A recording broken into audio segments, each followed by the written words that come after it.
tale of forsaken soils, first harvest, undated. Something's eating the bayou. I must lead the grounded in the hunt for its mouth. The smell of its drool is in the air like a dew that clings to the fences, the trees, the trigger of a gun.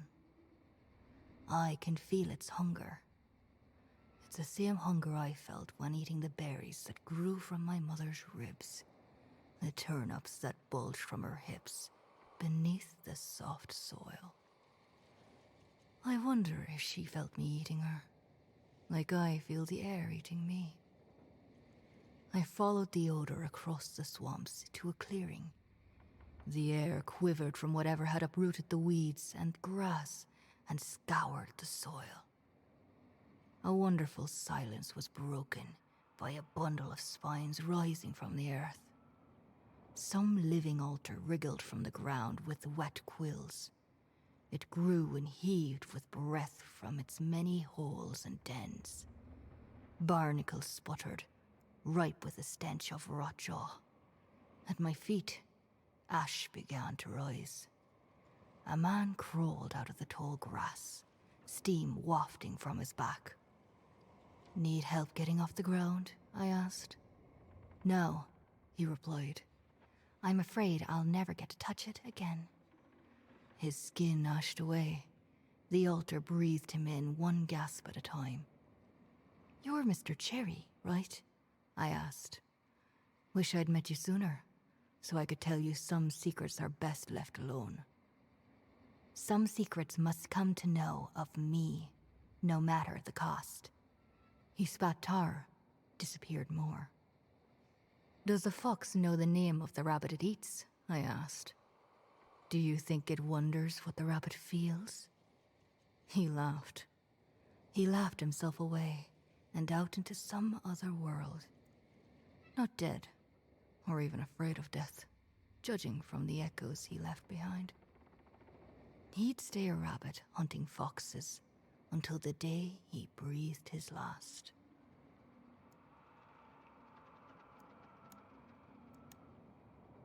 Almanac of the Swarm. First comb. Listen, little daughter. This tale will nest an egg inside your heart. Nurture it. Bless it with rotten mint and the bones of your enemies.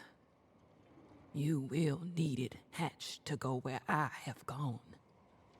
Only then will I hold you and say that you are beautiful.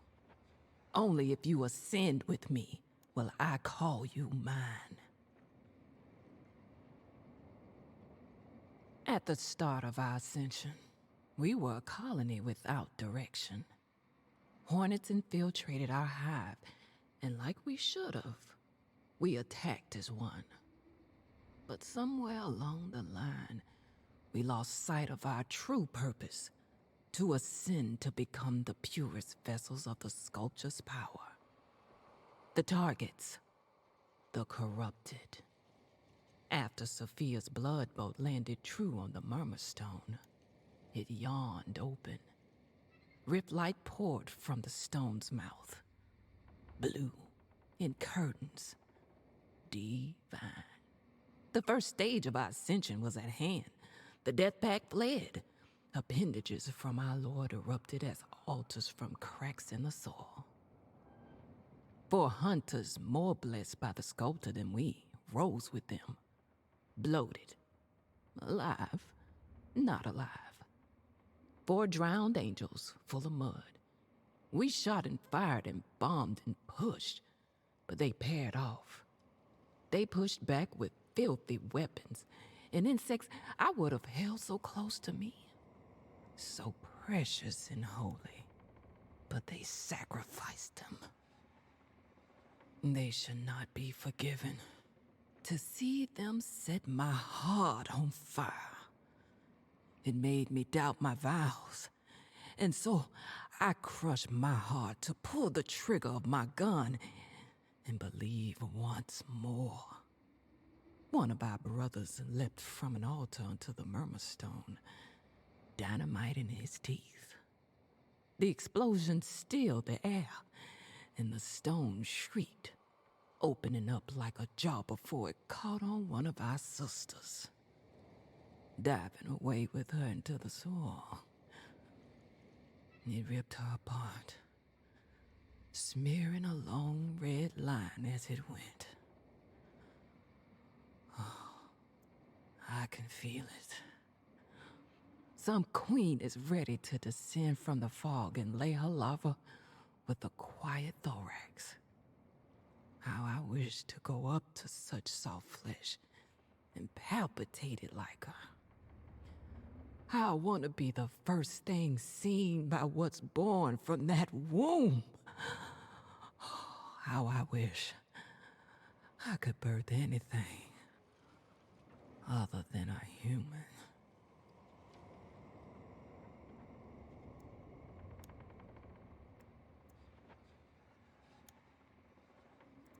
Ink on papyrus scroll.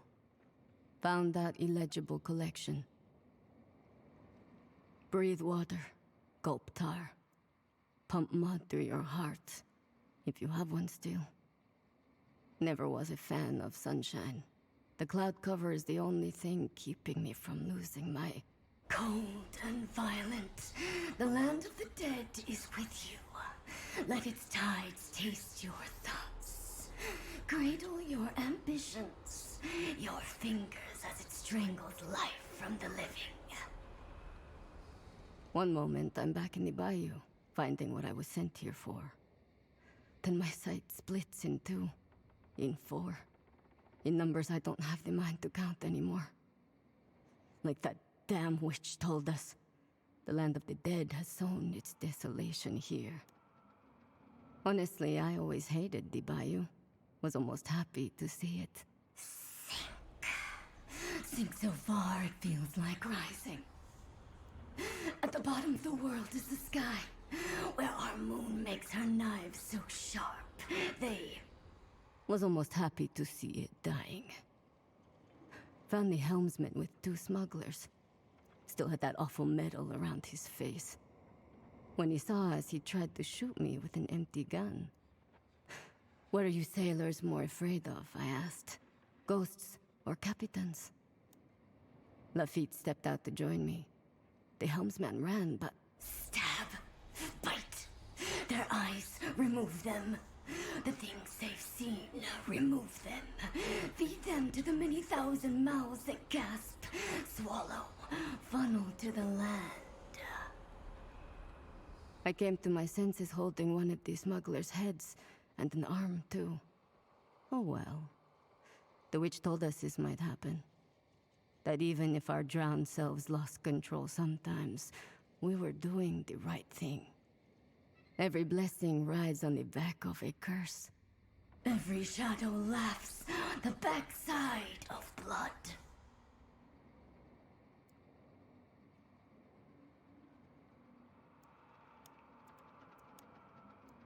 Tale of Forsaken Soils, second harvest, undated. My introduction to the drowned was seeing the Delphine's captain and the rat rip 2 hunters in half. At first, I judged the amount of blood in the air as signs of rotjaw. I was wrong. Death seemed to be the only conversation to be had with these drowned creatures. But a stranger's hand stayed my rifle, tipping the barrel down. When I looked up, there stood a man in a suit with long coattails. He offered me a cup of steaming tea. Maybe speak somewhere less ghastly. He had my respect for sneaking so quietly through the bramble, so I obliged. We went to a train car made into a small outpost. The man smelled of earth and depths that should never be touched, covered up with perfume. He was an animal if animals sought to mate with money. "Pretty country down here," he said. I eyed my tea, was afraid to drink it. "Now, I know Finch departed this world with somewhat of a shaky reputation," he went on. "But the operation you hunters are set upon extends far and wide. So I've come down to offer assurances. Bounties will still be paid. The parties I represent would hate for harvesting to diminish. I don't care about money. I care about keeping the soil free of curses. These drowned poison it with altars, with ash. Ah, yes, you said. These drowned folks. I beg you to speak with them. Show compassion, even. They rip hunters in half for fun, I replied. Did you consider they may be horrified by that? He rolled a bounty token across his knuckles. Like you are horrified of losing money? I asked. No, he said, inhaling steam. More like the horror your mother felt when you ate the berries from her ribs. When you chewed the turnips bulging from her hips beneath that soft, soft soil.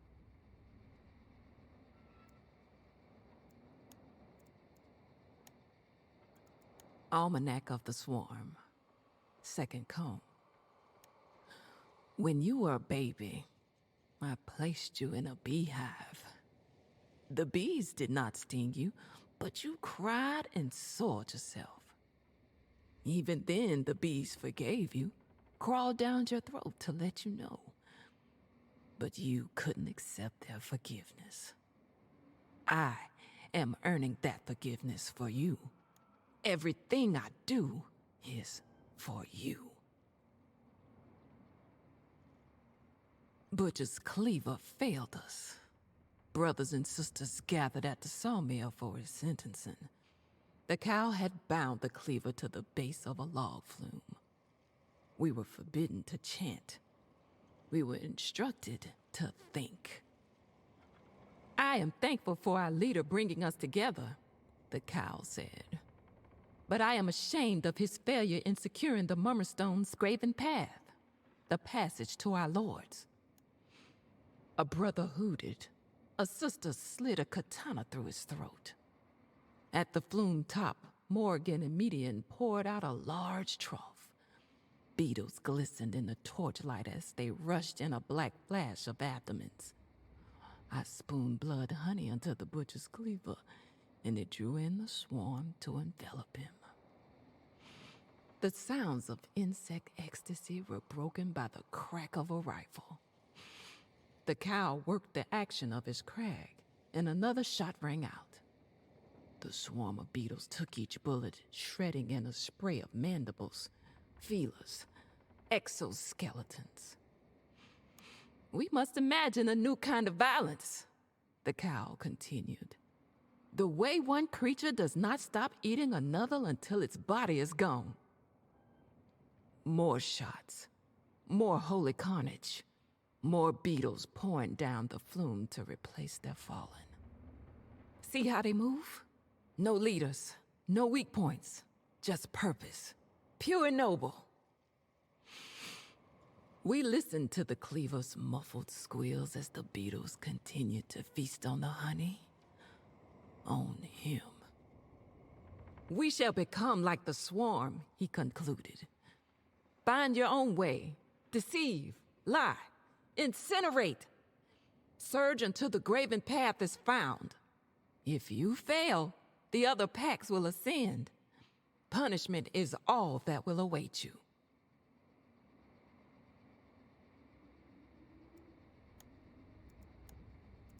Ink on papyrus scroll. Found that illegible collection. Let us drink from the fountain of death. Here's to the hunter. Here's to...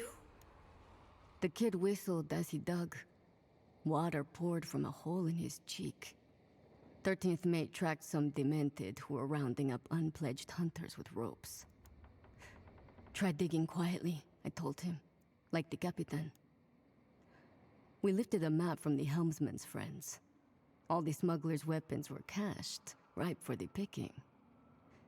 Do you still see it? The kid gurgled, digging out more weapons. What you mean? You can never unsee the mount. It towers, always looms, runs the rain silver, blows ash that seeps through worlds. Its weight is the weight that makes all things sink. Oh, You mean that altar mound as tall as a mountain? Yeah, I still see it. Gonna be seeing it forever, I bet. Capitan and the kid handed me guns and dynamite bundles. The weapons were mud-caked. Holding them was the first time I realized I'd never be clean again. Kid, you ever just wanna give up? I asked without meaning to. Sure, course I do, he said. Then I remember, we're lucky. What a brat. A brat with enthusiasm. Guess I admired him for that. He was right. We could have been trapped in the land of the dead's desolation, turned into strange statues, devoured alive by myths we never heard of, which now roam the dead swamps.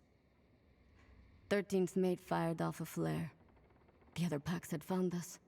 It was time to drag all our fates underwater to drown, hand in hand.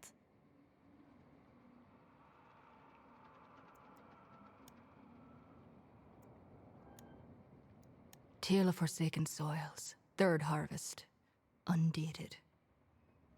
The four drowned reeked. Dead fish smell misted out of their mouths as they panted. They huddled in shame around weapons and weeping altar. I felt bad for them. I stood with the other pacts who were gathered. This was more people than I'd ever seen before. Phyllis and her primal friends. Sad folks from the Death Pact. My fellow grounded. And even smugglers showed up. With all our guns drawn, the drowned spoke first. Place your ear to the earth, they said. Listen. I was the only one to do as they said. Ear to the ground. I heard many hearts beating. They beat deep and rooted. I didn't need to listen long to know one of them was mine. The sculptor's gifts aren't free, the drowned rot told me.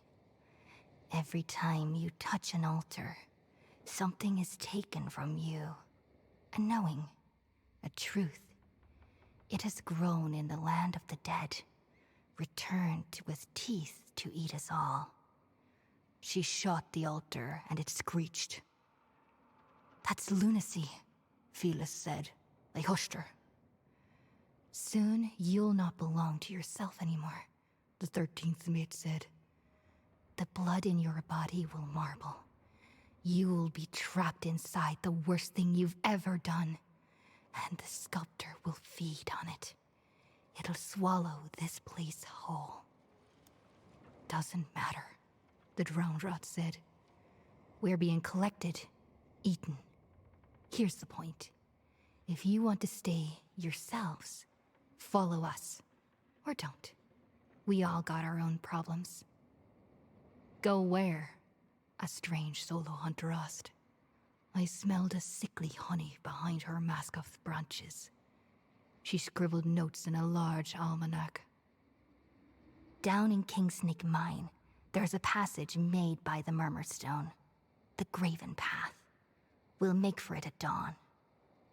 Tears stained my mask. I'd heard more than my own heart in the ground. I heard my family's. I heard the last chance to say goodbye to them.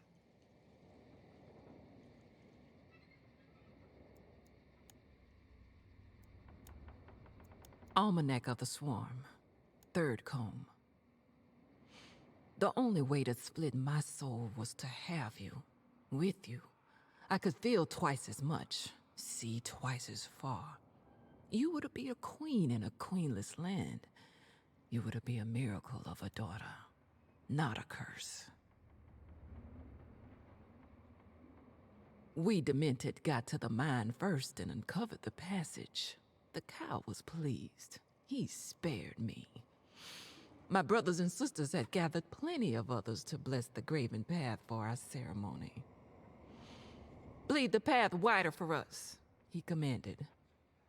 Deep underground, all sounds were amplified. 5 unpledged hunters were pinned by lances in a circle around the rift passage. Their blood leaked into the graven path and made it pulse with waters from the land of the dead. We tossed Mr. Cherry's equipment in. Knives, brackets, jars of organs, More knives and restraints. The whole widen. We worship our targets as devotees, acolytes, the cow told us. But perhaps it is the targets who worship us. We will seek them out. It is time to give them our blessings. We forced groups of unpledged through the graven path and stormed forth in their wake. 1,000 ship bells rang, and through their echoes, we sank. At the graven path's end, I slid into a fountain. In the distance, a great mound loomed, spiraled and kinked and made by giants of insect kind. Lightning flashed, and monsters hunched and furrowed in the distant mists. Legends unknown plucked me from this throne. So a legend myself, I set to become.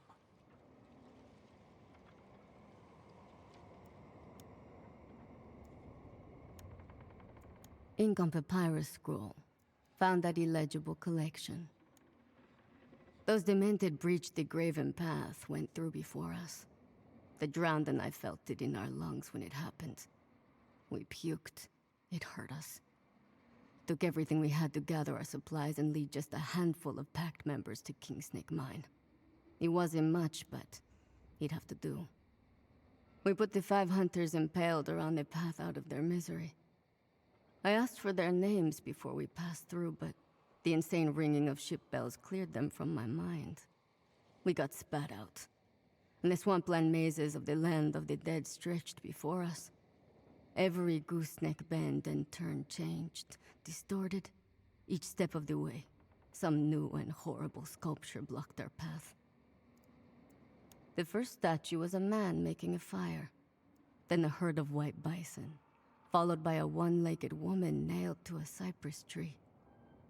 In a switchback of reeds, a priest screamed, frozen in white marble flames. A meathead impaled a man against the beam of some ceiling that wasn't there. Another man with a katana held back, ready to swing. We stopped at the statue of a train bent over a hill. Marching out of it were stone children holding guns. A moon-white sheriff Hardin pointed them towards the mound. "What are all these statues?" Daughter of Decay asked. "They're sculptures, stories, legends and tales brought here by the Murmur Stone," I told her. "Why?" the kid asked. "What's the point of having all these stories?" He placed his hand on one of the children's guns, opened his mouth to swallow the rain. "They've come here," I told him, "so that the sculptor can figure out how all of them end."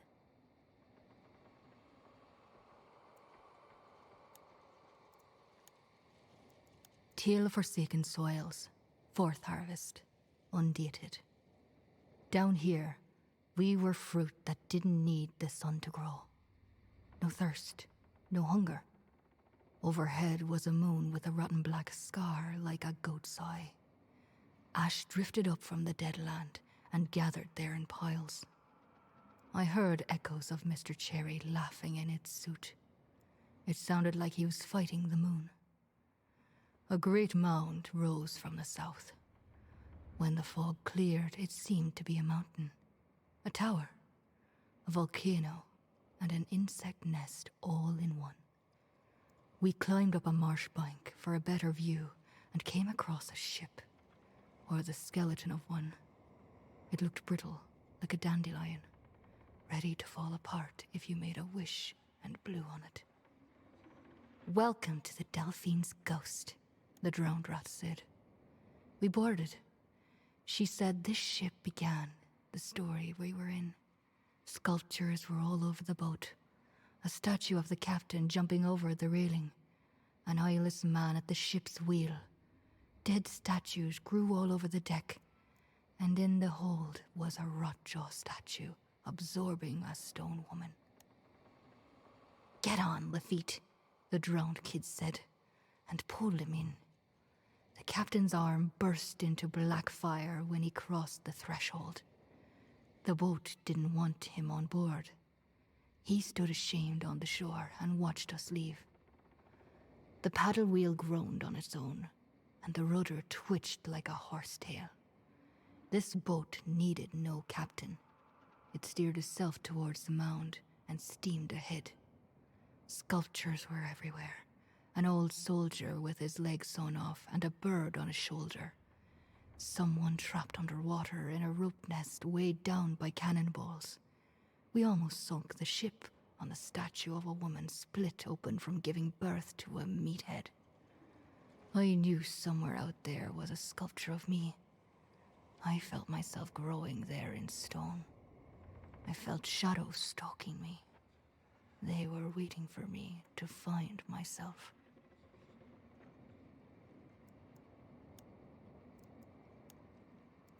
Almanac of the Swarm, 4th comb. The first time I was stung, I cried with joy. The blessing of a stinger is holy. The spreading of venom and blood makes openings in your soul. From there, our Lord's thoughts emerge. But some thoughts you must be weary of, child. Some thoughts must be killed before they kill you. We pushed groups of unpledged hunters in front of us, blindfolded and tied to ropes. We shot them if they slowed. The landscape reacted to our swarm. Armors hulked from the fog, sheared limbs, the air filled with hive screeches. And we fired and impaled and reveled in the mud, and bowed we spilled. Statues of monsters forgotten by books and time blocked our way. Herds of decayed horses frozen mid-gallop. Fleeing a skeletal giant.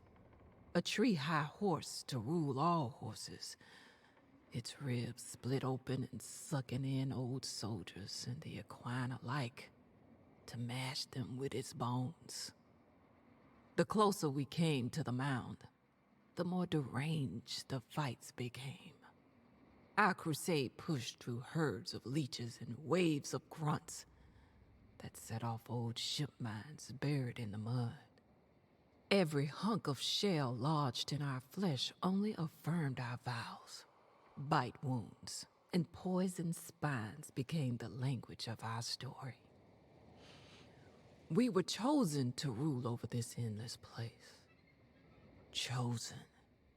We had been chosen. We would prove it at the mound under a dying moon.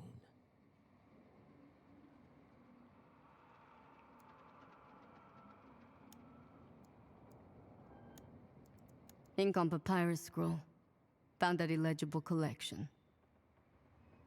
Myths and curses from Desolation's past roam under an injured moon. Fables cannot die.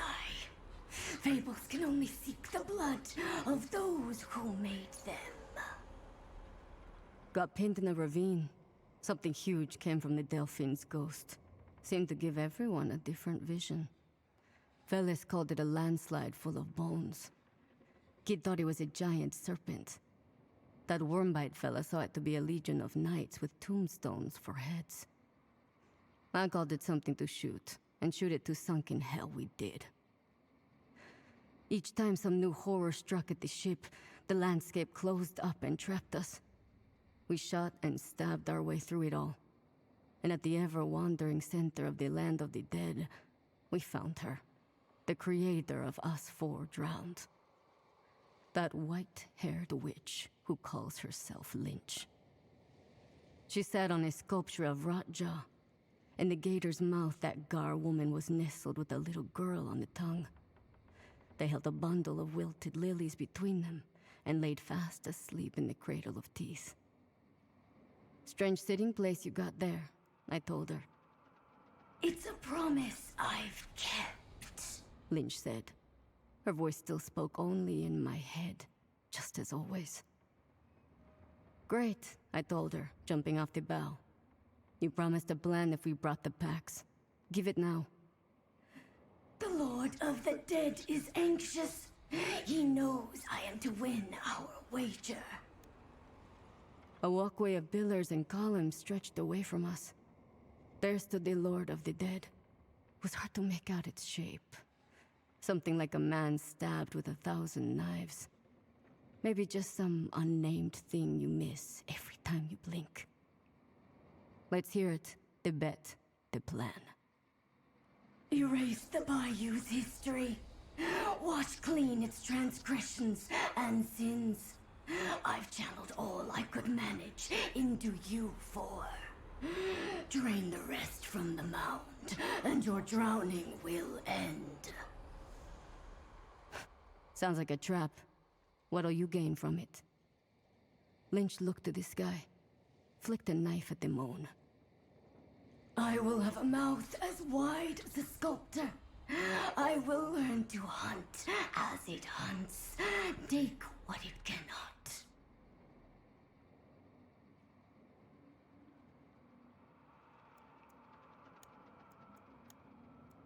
Tale of Forsaken Soils, 5th harvest, undated. I made the ship stop in a pale glade where a statue of myself stood. It was of me as a little girl, sowing seeds into my mother's fingers. Sculpted bits of my cousins, siblings, aunts and uncles stuck through the soil too. I stood for a minute, a year, 10 dozen seasons of fog. I came all this way, I finally said, to share my harvest with you. I shot a hole in my statue. It bled over the garden. If I had tasted of them, it was only fair for them to taste of me. My life was theirs too. The shadows following me bowed in respect. Weeds must be pulled with a cold heart. And so we pushed onward to the mound.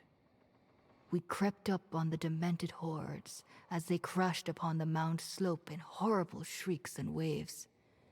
The entrance to the mound center was barred by a Goliath gate of beetle wings. We wouldn't be able to pass through the elytra shells sunk into the rock. The demented pounded upon the barricade and fought off every terror the bayou had ever known as rows of meatheads pushed them into the channel, piled upon them to drown. Everyone but the drowned jumped ship and left to fight off the monsters and demented. But the shadows which had followed me drew in close. I crept in their shade as they guided me through body piles and rows of traps. I ducked, waited, shot who and what I could. The shadows pointed to a gathering of immolators at the gate. One bullet was all I needed. They erupted in a chain inferno and set the gate aflame, revealing it to be alive. Pus and insect blood hissed from cracks in the wings, and the Delphine's ghost churned ahead and rammed the injured gate. The entry tore open, and a tremor shook the mound. Hosts of shadows escaped from within the gate, free to roam whatever land they chose. But my shadow stayed with me, for there was still a season of harvest my family wished to guide me through.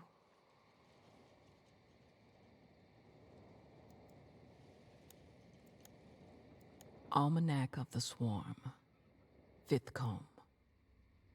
Little one, I've seen the hive where all souls converge. Sky high and stretched with star larvae. Lords quivered from those constellations and combs. Their eyes wept with all the love we waste. And there, in the black rain, I tasted all I've wasted on you. When I recall the flavor and spice of it, I almost remember how to forgive you for leaving me. Cracks from the steamship's impact broke open the slope of the mound. Inside were layers upon layers of the target's pupae. They spilled out, goo slick, tarnished and black in the fertilizer of banishment. My demented guzzled in their rawness. They slurped and burrowed into the pulsing nursery until they were out of sight. I didn't join them. They ignored the Delphine's ghost, but the ship's journey had not ended. It struggled against wind, and the ichor gushing out the gate. So I boarded in secret. I knew there was a greater miracle to behold beyond these gestating targets. And so, I left my kin behind to journey into the mound. Only the drowned were left aboard the ship, dead, quiet, and still. The paddle churned for years, decades. Sculpted cones spiraled along the walls into the sky. Each glowed with stars, eggs, larvae, promises from beyond. After an eternity, we beached onto an island at the core. Every altar ever made was stacked in a maddening pile. To see it in dark sight was to stare at the sun. At the pile's peak was a platform for a statue, but it was empty. I abandoned ship, dodging gunfire from the drowned until at last I climbed upon the platform and made myself a legend above all others. A black rain poured from the high combs. I opened my mouth to taste it. As the first drop touched my tongue, I felt the rumbling of a queen about to descend. Energy flowed from the altars and swirled overhead. The walls burst and caved. An egg spiracle winded down from the center of the rift storm, and the fools fired their guns, their lances, tossed in flaming jaws and explosives that lit the cavern. All useless. I was to witness the molding of our desolations, Lord. I was to be a child to it, the kind of child my daughter was never brave enough to be.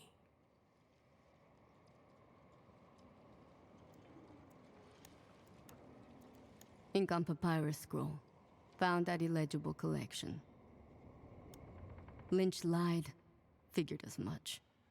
She meant to feed us to this thing being hatched. This monster born of desolation. I fired all my rounds anyhow. Tossed some depth markers for fun. Then I smelled a life bursting into flames. Lafitte finally made it to us. Came on an old rowboat. Rowed so hard one of his hands fell off. He flapped aboard and the Delphine's ghost blew its whistle in disgust. Whatever long-sowed punishment he earned scorched him with blue heat, orange embers. He looked ashamed, and at peace at the same time. This is what atonement must be, I thought. Don't think I'll ever seek it out myself. He burned and crawled into the engine room to open the boiler. Inside was a navigator's hell no artist could describe. Whatever its shape, he accepted it, hugged it even. Lightning and smoke roared from the smokestack. We abandoned ship as the Delphine's ghost said goodbye to the land of the dead and the land of the living, and vanished as a summer thundercloud rising around the madness that throbbed from above. Her bow crashed upon the hatchling and tore open its gulping throat. Black steam ballooned its gut and burst. Rest of our dynamite went off, and if this thing had a mind, it was blown apart with the force of a volcano. Your sins may be forgiven, though you will carry them always. May their scars live on forever. May you live to feel the unfeelable. Stormbolts struck the altars, and we heard every statue across the land shatter. The graven path flooded in on a surge of light. Brain chunks glowed in constellations upon the walls, thinking some last thought. The path spread a cover between us and desolation and splashed over the cave. It drank us in, spat us out all across the bayou, in trees, creeks, and on roofs and walkways. Wherever our stories end, it wasn't down there. Lynch said we 4 drowned hold all the bayou's sins now. I don't feel much different than before, though. Rain feels cool. Bullets cause pain, and pain reminds me I'm alive. Or alive enough. A mosquito finds the sunlight warm on my cheek and drinks. I wonder what desolate plane it feels itself upon as the shadow of my hand covers it. I wonder if I'll be fast enough to pull my gun when that shadow comes for me.